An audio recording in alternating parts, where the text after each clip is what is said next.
Salut à tous, j'espère que vous allez bien. Je vais vous faire une vidéo assez importante, assez grosse sur ma stratégie personnelle macro sur les années qui viennent. Donc je vais vous partager ça dans une vidéo que je vais essayer de faire aussi courte que possible. De toute façon, j'ai que 35 minutes devant moi, donc il va falloir que je gère correctement le temps de la vidéo. Je vais parler de mes constats, de mes croyances, de mon choix de mode de vie personnel, mes sources de réflexion, mes investissements et le découpage de mon patrimoine, donc en pourcentage. Donc, allez, on attaque les constats, les croyances. Bon, voilà, clairement, alors, voilà, encore une fois, je parle de croyances parce que vous êtes libre, hein, bien sûr, de penser comme moi et de pas être d'accord. Je crois qu'on est dans une phase de déclin et un changement de l'ordre mondial. Voilà, on avait les États-Unis qui étaient hégémoniques. Et puis, bon, bah là, on est en train d'avoir deux blocs qui émergent. Les États-Unis, l'Occident, en fait, d'un côté, les États-Unis, Australie, Canada, Europe. Alors, l'Europe, c'est un peu le dindon de la farce, hein. C'est plutôt la dinde qui va se faire découper, là, à mon sens. Je vais le dire, je vais en parler juste après. Et puis de l'autre côté, on va dire plutôt la Russie, la Chine, l'Inde, Afrique. Donc on est en train d'avoir deux pôles mondiaux qui sont en train de se dessiner. Et tout ça ben, dans une phase de déclin des États-Unis. Alors là, je vous invite à consulter le contenu excellent de Ray Dalio là-dessus qui explique les grandes phases d'émergence de nouvel ordre mondial, de nouveaux ordres mondiaux, je ne sais pas trop comment le dire, mais vous avez compris, de nouvel ordre mondial, et qu'il y a eu au fur et à mesure des millénaires. Lui, il a vraiment pris du recul, quoi. Il a changé d'unité de temps pour ceux qui lisent les graphiques des cryptos et bourses, ça va vous parler. Donc il a changé d'unité de temps, et pour regarder ces phases d'émergence, d'empire et de déclin. Et là, bon ben, manifestement, on est sur une phase de déclin. Et bon, je ne vais pas faire de la redite par rapport à ça, je vous invite à aller voir sa chaîne. Je mettrai le lien en haut à droite, notamment de la vidéo. Il a vraiment expliqué de manière synthétique tout. Alors, c'est en anglais, désolé. Ce qui est en train de se passer et ce pourquoi il crée des articles depuis quelques années. Donc voilà, pour moi, l'Europe, c'est foutu. Voilà, la France. Alors, je parle un peu de politique, hein, pour ma part. Ça va en choquer certainement certains. Je ne vote plus. Je ne vote plus depuis plusieurs années. Je crois que le système est cassé. Je crois que ça se joue à des niveaux qui ne sont plus à notre portée. Et pour moi, ce qui s'est passé là, les résultats des élections de dimanche soir, on a un bis repetita 2017 avec en plus, d'autant plus de pourcentage pour Macron. Et je trouve ça affligeant.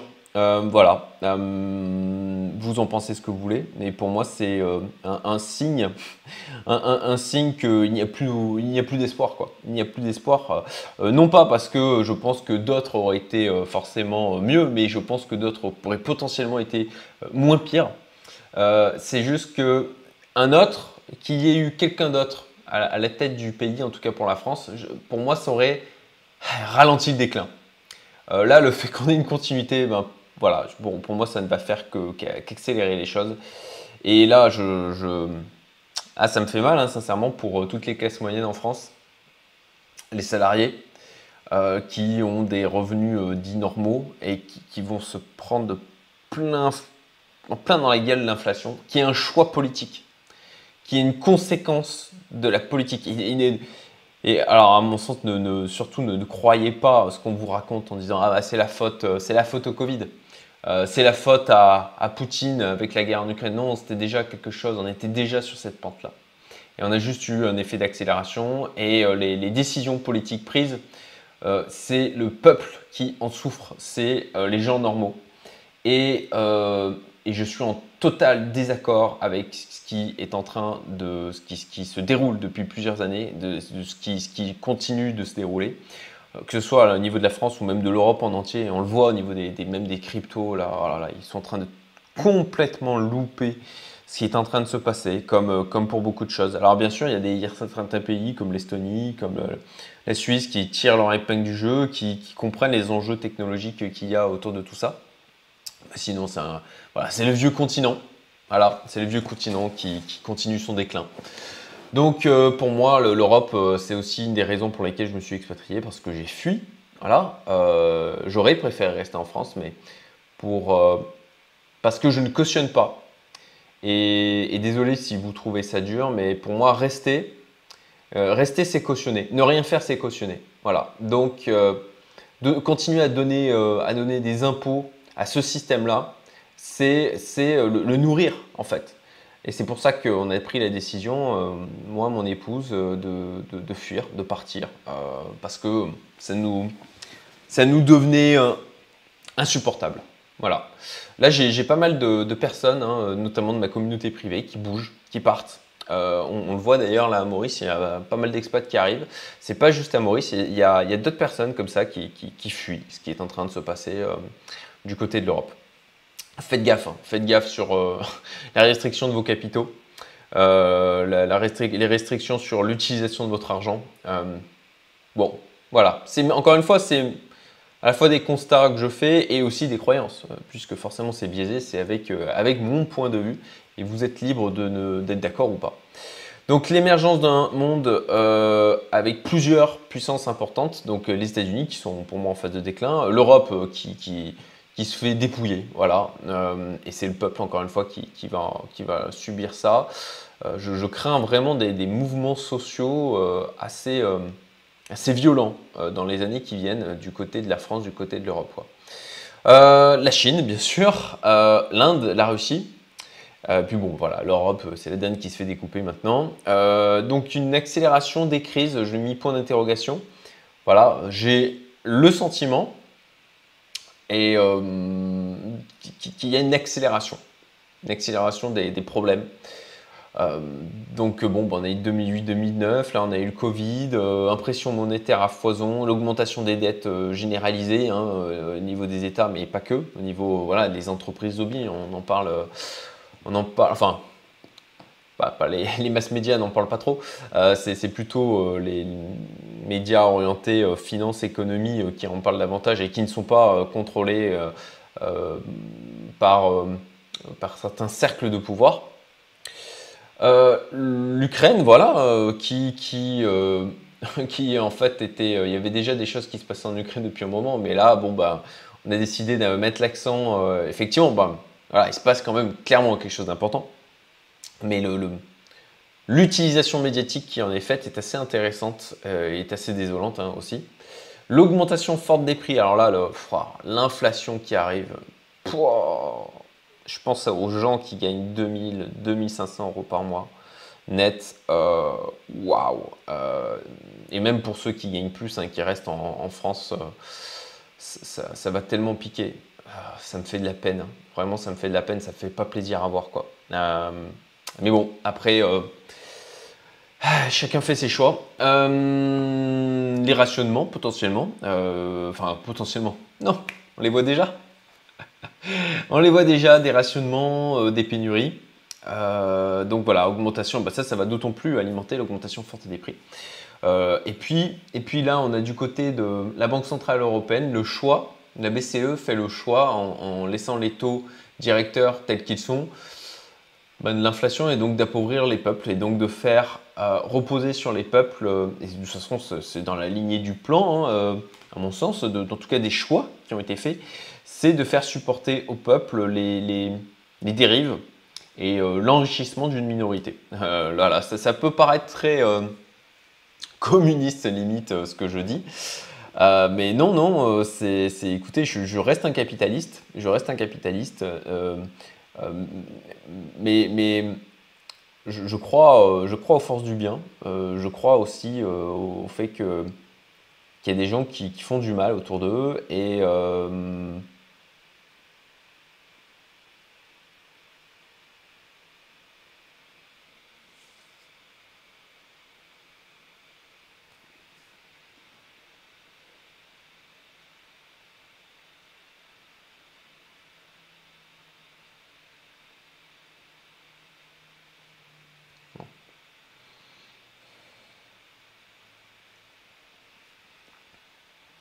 Donc on continue avec les gouvernements qui s'affaiblissent pour moi en Occident, avec de la gouvernance par la peur. Voilà. Si vous lisez, je vais parler un peu de mes sources de réflexion, mes sources de nourriture intellectuelle.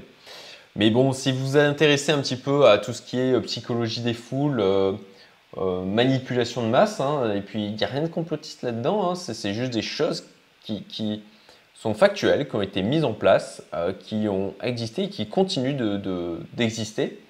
Vous regardez la manière dont on a amené les femmes à fumer aux États-Unis, le petit déjeuner parfait américain qui a été complètement fabriqué avec les médecins qui ont été utilisés hein, pour promouvoir ça.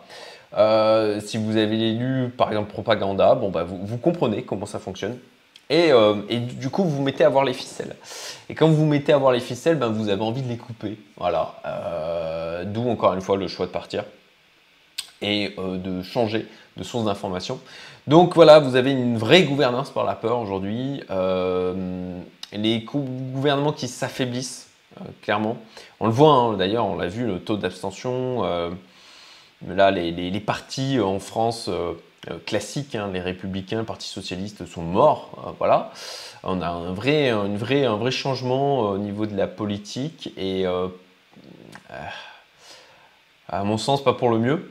Plus de contrôle, on le voit, hein, plus de contrôle. Alors, on le maquille, on vous le fait passer en disant que c'est pour votre bien, pour vous protéger, mais voilà, une restriction des libertés. Et quand on a, pour ma part, j'ai la valeur liberté et indépendance qui est extrêmement forte chez moi. Du coup, ce n'est juste pas acceptable. Et puis une déresponsabilisation, ça va avec le fait de limiter les libertés, c'est de vous dire voilà, on prend soin de vous. On est là pour prendre soin de vous et pour ça, on vous enlève des libertés, mais c'est aussi parce qu'on s'occupe bien de vous. Et ça déresponsabilise les gens. Voilà, ils s'en remettent d'autant plus à papa État. Et puis, avec la déresponsabilisation, forcément, c'est confortable. C'est confortable hein, quand on vous met dans un rail et qu'on vous amène à l'abattoir, mais avec des sourires, la fanfare autour de vous. Voilà, c'est très agréable jusqu'à effectivement jusqu'au moment où vous souffrez, où vous payez cette déresponsabilisation. Je suis assez dur, hein, je suis assez un peu libéré. On verra si je me fais strike par YouTube par rapport à ça. D'ailleurs, j'ai lancé aussi, vous avez retrouvé ma chaîne aussi sur Odyssée. Je pense à Mark Blursky, salut à toi si tu regardes cette vidéo, mais qui disait qu'il allait être beaucoup plus libre dans ses propos sur Odyssée parce que sur YouTube on est limité. Et je pense que je vais faire comme lui et créer des vidéos uniquement sur Odyssée, là où je pourrai avoir une parole plus libérée. Donc tension sociale, voilà, c'est très dur pour les classes moyennes. Et puis affrontement des classes sociales. Alors ce qui se passe habituellement dans ce genre de choses, c'est effectivement qu'on va pointer du doigt les petits riches. Voilà, les petits riches, c'est des gens comme moi. C'est aussi une des raisons pour lesquelles, encore une fois, je suis parti. Ceux qui ont quelques millions.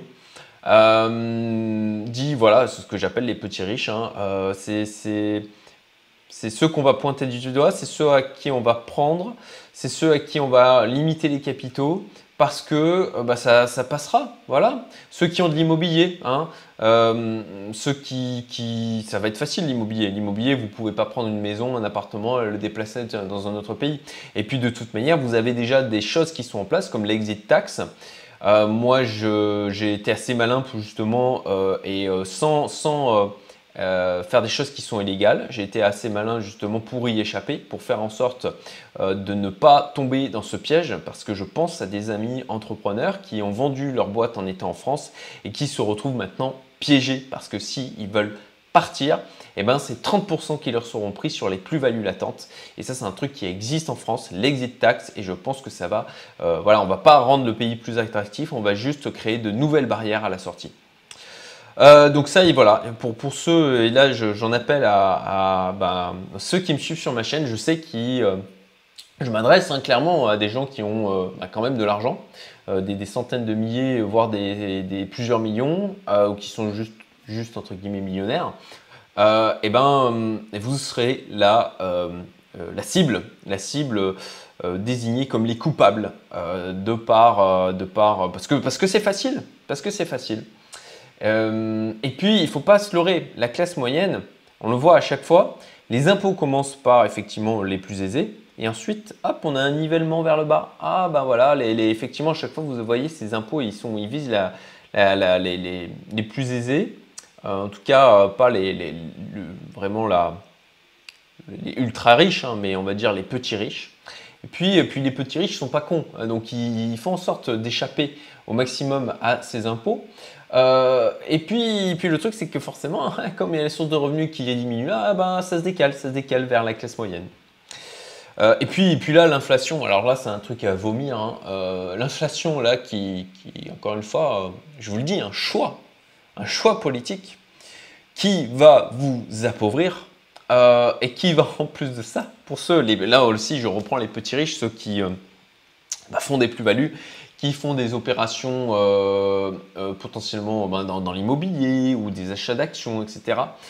Cette inflation, si vous achetez par exemple des matières premières, hein, moi je vais en parler juste après, hein, moi j'investis notamment en DCA sur le blé et le maïs, la valeur des matières premières augmente à cause de cette inflation.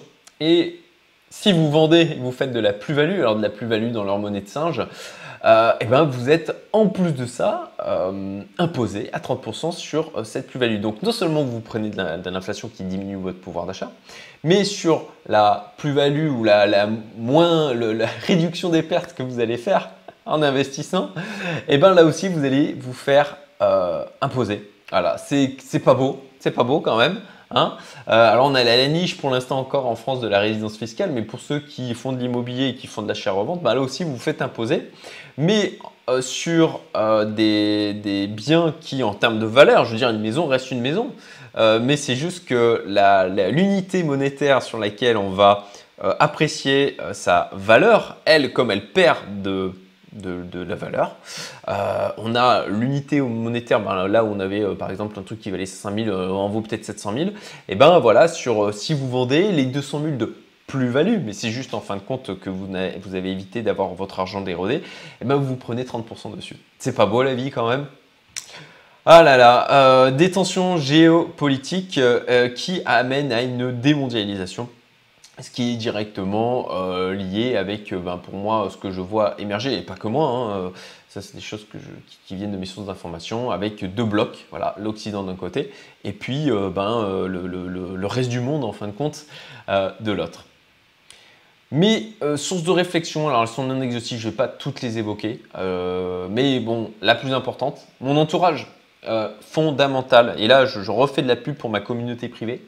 Là, ce que je vous partage, c'est à chaque fois, c'est vraiment la version visible de l'iceberg hein, en termes de contenu. Vous avez pour ça ma communauté privée Youmento, qui est une communauté ultra sélective. Voilà, on est un peu plus de 70 membres aujourd'hui, avec des échanges extrêmement riches, qui pour moi est une source d'information importante aussi, puisqu'on a des gens qui sont exceptionnels, voilà, et qui ont des modes de pensée hors du moule. Voilà, si vous rentrez en écho avec tout ce dont je peux parler, si vous avez de l'ouverture d'esprit, si vous ne tombez pas tout de suite dans le jugement de ce que je suis en train de dire, si vous avez la capacité comme ça de vous dire ok, je ne suis pas forcément d'accord avec lui, mais quand même j'écoute et je me dis ok, et s'il avait raison. En tout cas moi c'est vraiment l'approche que j'essaye d'avoir au quotidien. Écoutez, postulez pour rejoindre ma communauté. Vous avez le lien dans la description du coup puisque voilà, il y a un vrai parcours de sélection et vous aurez un entretien à la fin si vous allez jusqu'au bout de ce parcours, un entretien avec moi pour vérifier que ça match en termes de valeur et en termes de personnalité. Non pas qu'on ait qu'une seule type d'ailleurs de personnalité, je veux pas qu'on pense ça. On a des types de personnalités très différentes au sein de la communauté, mais on a tous des valeurs de liberté, de bienveillance, d'ouverture d'esprit, de vouloir faire différemment du gros de la foule, hein, qui sont des choses qui sont présentes au sein de ma communauté. Et puis voilà, on parle donc entrepreneuriat, investissement, développement personnel d'une manière générale. Et donc là, ce que je vous partage, c'est des choses qui sont partagées par d'autres membres et qui sont extrêmement enrichissantes. clairement, d'un point de vue intellectuel comme d'un point de vue financier. Donc voilà, Redaio, Juan Branco, je vous invite à suivre ce monsieur. C'est assez édifiant et assez triste, du coup, ce dont il peut parler, qui sont aussi une manifestation de l'état de la France hein, aujourd'hui, mais il n'y a pas que la France, hein, pour moi, toute l'Europe est touchée. En tout cas, c'est voilà, une tendance confisante de l'incitation économique. Là aussi, vous allez comprendre du coup comment les choses se jouent. Propaganda, psychologie des foules, livre de Yuval Noah Harari, pas évident à prononcer, Capital au XXIe siècle, la chaîne Grand Angle et Crypto aussi. Insolence Institut Liberté, Black Coach pour vous faire un peu réfléchir encore une fois d'une manière différente. Esprit Argent avec Charles de Ripper, il est assez controversé. Et d'ailleurs, j'aurais pu mettre bien sûr Marc, la chaîne de Marc Blur Sky, voilà, qui est intervenu sur ma chaîne il n'y a pas longtemps. Je mettrai le lien haut à droite. Donc alors, investissement, qu'est-ce que je fais Oula, on va déplacer ça. Voilà, je vous mettrai, vous avez le mind mapping hein, qui est disponible aussi, je vais le mettre en description de la vidéo. Donc, alors qu'est-ce que je fais je m'efforce de garder au maximum des investissements liquides ou court terme. D'ailleurs, il y a aussi au sein de ma communauté une opportunité d'investissement dans de l'immobilier. Un des membres là est marchand de biens et donc là, au lieu de faire du crowdfunding, il fait appel aux membres de la communauté, ce qui nous fait qu'on peut accéder, comme il n'y a pas d'intermédiaire, à du 20% annuel. C'est quand même pas dégueu. Pour s'exposer entre 6 à 18 mois sur de l'immobilier en France. Donc voilà, moi j'ai mis 50K. Et même chose, si c'est le genre de choses qui vous intéresse, je vous invite à, encore une fois, je fais ma pub pour la communauté, à rejoindre la communauté Youmento privée. Je garde de l'argent en stablecoin de disponible. Alors je vais y venir après, le découpage de mon patrimoine. Hein, c'est un truc, je crois que j'en ai jamais parlé sur la chaîne, en tout cas de manière aussi détaillée. Et je vais vous donner le découpage de mon patrimoine en pourcentage. Encore une fois, hein, ce que je vous partage, hein, c'est juste ce que moi je fais. Ce n'est pas une vérité absolue, très loin de là. Je suis totalement perfectible, bien que je m'enrichis au fur et à mesure des années. Je fais aussi des erreurs, donc voilà, il faut s'inspirer de ça, mais faire votre propre parcours parce que ça doit être adapté aussi au choix de vie que vous faites. D'ailleurs, mode de vie personnel, j'ai sauté cette partie. J'ai sauté cette partie qui est pourtant ultra importante. Donc alors j'y reviens. Désolé pour ça. Je me suis laissé emporter. Voilà. Alors mode de vie personnel, c'est quand même important, lié avec mes constats et croyances. Alors ma devise là, c'est de rester mobile et adaptable. J'ai une base de repli avec de l'immobilier que j'ai conservé en France, hein, une maison notamment dans le sud de la France. De location de maison. Voilà, aujourd'hui, je n'ai pas prévu d'acheter, que ce soit à Maurice ou ailleurs, mais plutôt de rester en mode location, de manière à rester, encore une fois, mobile et adaptable. Pouvoir travailler de n'importe où, donc là, c'est à la fois d'avoir un mode d'organisation. Alors, travailler, pour moi, c'est ce que j'estime être de l'activité, puisque le gros de mon temps aujourd'hui, c'est sur la gestion de mes investissements, plus de me consacrer à le suivi des sociétés que je possède et le suivi aussi après bien sûr ma communauté hein, qui est mon projet de cœur, cette chaîne YouTube, les partages que je peux faire autour de tout ça. Parler anglais, voilà, sur ces dernières années j'ai pris des cours d'anglais, je me suis vraiment perfectionné sur la langue de Shakespeare et voilà, j'arrive maintenant à avoir vraiment des conversations fluides, plutôt fluides. Je suis assez content de la progression à ce niveau-là. Là-dessus, j'ai pris des cours et puis je me suis forcé à écrire des choses en anglais, à lire des choses en anglais, à consulter du contenu en anglais, il n'y a pas de secret.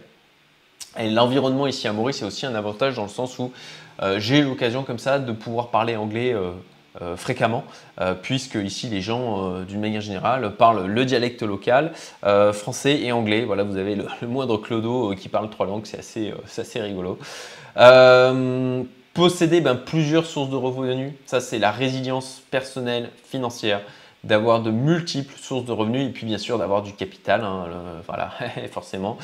L'idéal c'est d'être riche, hein. Ça assure une tranquillité. Alors ça amène d'autres problèmes, hein. Il faut gérer ce capital, mais ça permet de déployer comme ça plusieurs sources de revenus et ça c'est d'un point de vue résilience personnelle et ultra important. Pouvoir bouger vite. Voilà, pouvoir bouger vite, c'est aussi un des choix dans le fait de s'expatrier. C'est de casser une barrière mentale. à la fois pour nous et pour aussi nos filles, et pouvoir bouger vite, autant psychologiquement que physiquement. Et c'est aussi pour ça qu'on est parti, on s'est expatrié avec juste des valises, des vêtements. Voilà. On a acheté et on loue ce dont on a besoin sur place. Mais d'avoir cette capacité de dire, ok, ben voilà, si ça se trouve, bah, s'il faut, psychologiquement, là, on est prêt à dire, bah, dans 2 semaines, on est dans un autre pays. Voilà, ça peut paraître extrême, mais en tout cas, c'est encore une fois notre choix de vie par rapport aux années qui viennent, qui, encore une fois, en termes de croyances, je pense, seront comment dire, chaotiques. Voilà, pouvoir bouger vite psychologiquement et physiquement. Finir de passer mon brevet de pilote d'avion, ça aussi, hein, pour offrir des possibilités de. Voilà, je veux passer aussi mon permis bateau, donc offrir des possibilités comme ça dans notre capacité, des moyens de transport nous permettant de bouger vite. Et puis posséder un réseau de personnes, une communauté, d'ailleurs j'ai fait une faute, une communauté, un réseau de personnes, une communauté, et ça c'est encore une fois, hein, je vous le redis, hein, communauté Youmento, hein, si c'est quelque chose qui vous parle, postulez. Et moi c'est aussi pour ça que j'ai créé la communauté Youmento, c'est un besoin personnel à la base, hein. Donc des personnes qui possèdent des ressources, qui possèdent des réseaux, avec une pensée libre, une ouverture d'esprit, qui sont dans le partage, avec de la bienveillance. Ça, c'est, voilà, moi, c'est vraiment le réseau de personnes, la communauté que j'ai créé aujourd'hui. Et voilà, j'en suis extrêmement heureux et que je souhaite du coup continuer à développer. Alors, on revient sur la partie investissement. Désolé du coup pour ces décousus, excusez-moi pour ça. Donc, gagner de l'argent avec du… Et puis, avoir du stablecoin. Alors gagner de l'argent, bah voilà, gagner un maximum d'argent tout simplement, et puis avoir du stablecoin de disponible grâce, gagner de l'argent avec ces stablecoins, je vais y arriver. Donc stablecoin, vous pouvez aujourd'hui avoir du stablecoin en euros, en USD. Alors yuan, j'ai pas encore trouvé, je cherche. Et puis ce que j'estime être comme du stablecoin, de l'or, avec notamment le Paxos Gold. Vous avez aussi le Vera One en France, mais en fait la solution je la trouve pas très intéressante. Voilà, parce que en fait vous êtes bloqué dans la plateforme, donc ça revient à la même chose pour moi que Vera Cash, pour laquelle dont j'ai déjà parlé sur ma chaîne. Donc gardez de la liquidité. Je fais aussi un DCA trimestriel avec des ordres positionnés. Alors là dernièrement je me disais l'alcool. Alors s'il vous plaît. Les bien-pensants qui arrivent en mode « Ah mais c'est dégueulasse, tu investis dans l'armée, la défense américaine, les trucs des armes, etc. C'est pas bien. » S'il vous plaît, vous pouvez partir. Voilà, désabonnez-vous. Si vous voulez tomber là-dedans, ces espèces de clichés qui me semblent ultra hypocrites. Voilà, je vais être certainement clivant en disant ça. Épargnez-vous les commentaires, je les supprimais de toute manière. Et si effectivement vous tombez directement dans ce type de cliché, je suis désolé, voilà, il y a une différence de mindset. Voilà, c'est concrètement, vous êtes pas au bon endroit. Désolé. Donc voilà, DCA trimestriel, ordre positionné, donc défense américaine. Moi, je pense que dans un environnement chaotique tel que celui qui arrive sur les années à venir, toutes les valeurs autour de la guerre, hein, notamment voilà, la fabrication de drones. Les drones, on l'a vu avec la guerre en Ukraine, ont une vraie efficacité. Donc, je me positionne sur Aerovironment, qui est une société spécialisée donc, dans la construction de drones. Il y a Northrop j'arrive pas à le prononcer, Northrop Grumman, voilà, qui est une société d'armement aux États-Unis. Lockheed Martin, armement aux États-Unis aussi, donc de la défense américaine, pareil, positionnement DCA dessus. Ensuite, alors, j'ai mis Air Liquide en énergie, pas vraiment. Bon, Air Liquide concrètement, parce que Charles Gave en parle depuis plusieurs années, bon, c'est quand même un truc assez solide. J'essaye de me positionner en fait sur des valeurs où je me dis ça va prendre de la valeur, ça va augmenter et ça va me permettre de me protéger partiellement de l'inflation. Voilà. Donc, alors Air Liquide, c'est un peu annexe hein, par rapport aux autres. À la rigueur, je vais plutôt le mettre ici dans mon mind mapping. C'est tout simplement que ça fait un moment que j'ai envie d'y mettre quelques billes, donc je vais le faire. Donc là, j'y ai pensé peu de temps avant de faire cette vidéo, c'est aussi dans l'alcool, dans les périodes de crise où ça va pas, les gens, qu'est-ce qu'ils vont faire? Ils vont se bouffer ils vont chercher et échapper à cette réalité. Donc, potentiellement, effectivement, les trucs du genre Netflix, mais aussi les grands traditionnels, les choses habituelles, on va dire, hein, pour fuir la réalité, clope et alcool, voilà. Donc, je vais regarder les valeurs au niveau de l'alcool. Est-ce qu'il peut pas y avoir, je vais étudier ça, voilà. Est-ce qu'il y a une augmentation de la consommation d'alcool dans les périodes de crise comme ça? Ça me paraîtrait avoir une certaine logique, mais je vais regarder ça. Donc la défense américaine, hein, période où effectivement on a deux fronts qui commencent à se créer, et ben réarmement. Et puis les drones, parce qu'ils ont montré aussi leur efficacité avec la guerre en Ukraine. Et donc je pense que ça va, sur les années à venir, d'autant plus s'intensifier en termes d'utilisation et d'armement autour de tout ça. Les énergies, j'irai presque bien sûr. Alors là, je vous ai mis les codes ISIN pour les ETF que je prends. Voilà, donc les énergies, je pense que là, on rentre dans une période où il va y avoir une prise de valeur autour de tout ce qui est énergie. Donc, je me suis positionné donc, sur ces deux ETF.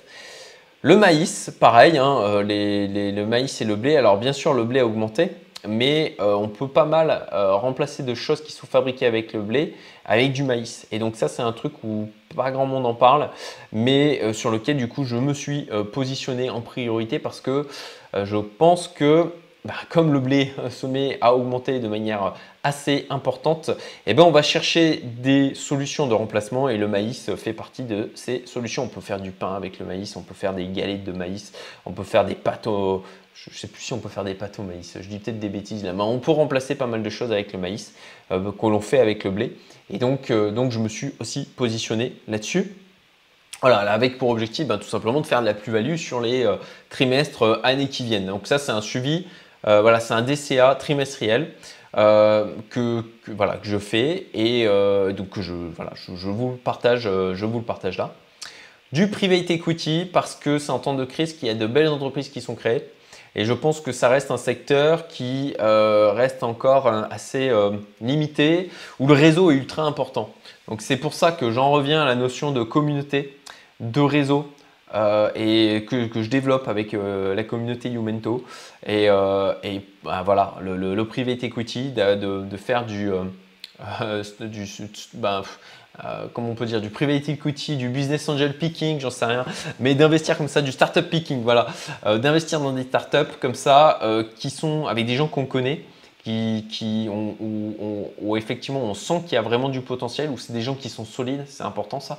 Ça, c'est ce qui m'a amené quelques succès sur ces dernières années, avec des très belles plus-values sur du coup du private equity, parce que et ça, c'est au final une constante à investir dans les gens. Voilà, investir dans les gens, dans les personnes en qui on croit. Donc, private equity, le réseau, ultra important. Donc ça, c'est un truc sur lequel je vais continuer de positionner. Là, je suis en recherche de fonds d'investissement, de réseaux du coup pour développer mon réseau pour trouver du coup des belles valeurs en devenir. Et voilà, c'est un truc qui a permis de bien m'enrichir aussi sur ces dernières années, en plus bien sûr de la crypto. Et puis la crypto aussi, continuer, hein. Donc là, par rapport à ce qui se passe, il faudrait que je fasse une update par rapport à ce qui se passe. Donc voilà, j'ai mes stratégies de grid trading que alors je me suis mis d'autant plus à faire des choses moi. Voilà, puisque de déléguer à des fonds, sauf DSM, voilà, je suis sorti d'Invao, je n'ai plus que DSM. J'ai choisi de ne pas sortir d'argent de DSM parce que là aussi, encore une fois, j'ai un contact régulier.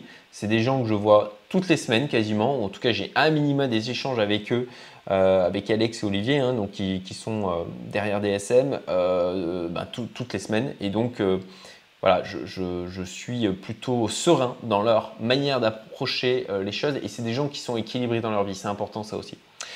Donc voilà, crypto, là je m'intéresse, là donc on fait un travail de recherche avec Alex, donc de CoinTips, hein, je parle souvent de lui.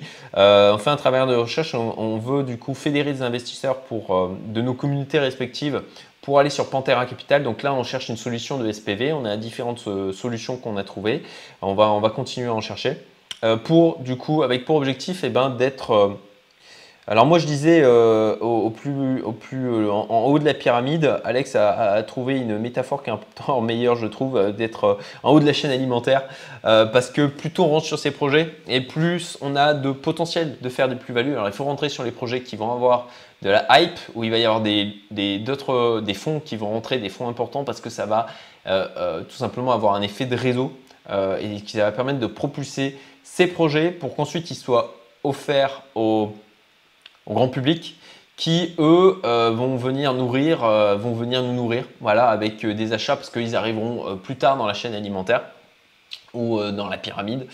Et oui, c'est un côté un peu Ponzi, hein, voilà, je m'exprime dans cette vidéo sans langue de bois, mais rentrer tôt sur ces projets en seed, sur bien sûr encore une fois les bons projets, et ben, c'est être le plus haut possible dans la chaîne alimentaire.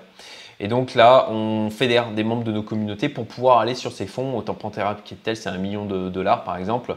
Donc pour pouvoir y aller à plusieurs. Hein. Voilà, l'adage à plusieurs on est plus fort.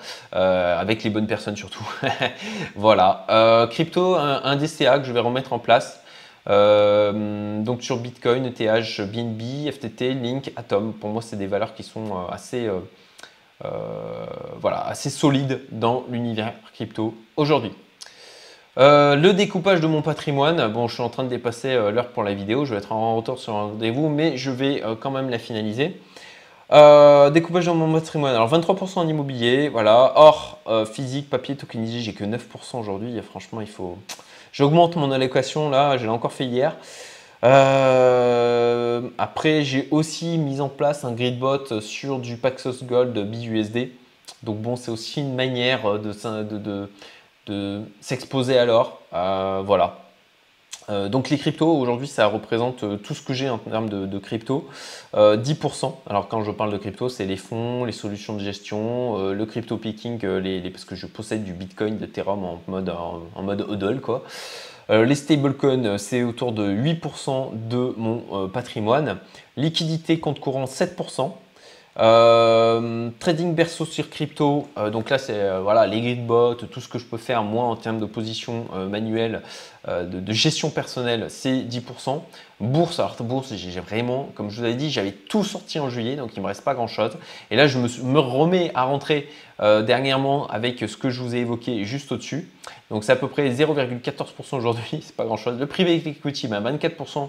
24%, hein, puisqu'il y a eu des belles prises de valeur de mes investissements sur ces dernières années. Et puis en divers, alors en divers c'est du véhicule, hein, puisque c'est aussi à la fois allié plaisir et investissement intelligent. Donc voilà, c'est véhicules, art, choses diverses et variées dans ce type. C'est 3% de mon patrimoine. Voilà, écoutez, j'espère que ça vous sera utile. Encore une fois, n'hésitez pas à mettre des commentaires pour dire potentiellement vos remarques. Alors merci de rester dans des remarques constructives, bienveillantes. Si ce n'est pas le cas, de toute façon, je bloque les personnes et je supprime les commentaires. Comme dit mon ami Gianni, si on vient chier dans ton salon, tu fous la personne dehors. Donc voilà, je l'ai déjà dit dans d'autres vidéos. C'est donc ce que je fais. Et puis j'espère sincèrement que ça va vous donner à réfléchir et que ça vous sera utile. Si c'est le cas, merci de me le mettre en commentaire. Partagez aussi potentiellement ce que vous faites en termes d'investissement qui sortent des sentiers battus. Hein. On sort complètement, vous avez vu, aucune assurance vie, obligation d'État et tout. Non, je ne veux pas y toucher. Et puis dans les pas de valeur technologique, etc. Voilà, donc c'est ma stratégie. Et puis je vous souhaite une excellente journée. À bientôt.